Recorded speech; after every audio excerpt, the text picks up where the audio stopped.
kaag sa numero 1 sa mga balita, subong nga adlaw.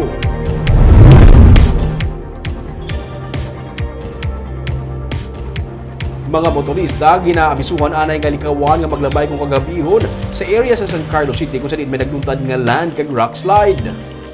Nagpagwas ang abiso ang City Disaster Risk Reduction and Management Office sa San Carlos City kasunod sang sunod-sunod nga land kag rock slide sa Translake Highway sa Barangay Rizal kung saan Biyernes ang hapon ang pinakaulihi nga insidente. Mga 8 kilometro gikan sa San Carlos City proper padulong sa Don Salvador Benedicto. Ginapanugyan sa publiko nga likawan ang paglabay sa area kung kagabihon o kung naga zero visibility kay posible pa ang pagkahulog sang mga bato. Kung adlaw, makita pa kuno kung nagakahulog pero kung gabi, delikado. Personal nga gipadulungan ni Mayor Renato Gustilo ang area nga ginluntaran sa landslide sa tinalikdan nga semana. Inagud to mahibaluan ang sitwasyon kag mapasiguro nga ginapatigayon ang madasig nga clearing operation. Ginmando sang alkalde ang pagpahamtang sang salakyan kag personnel sang CDRRMO para magbulig pasakay sa mga stranded nga mga pasahero. Ang clearing operations ginapatigayon sang City Engineering Department kag Department of Public Works and Highways.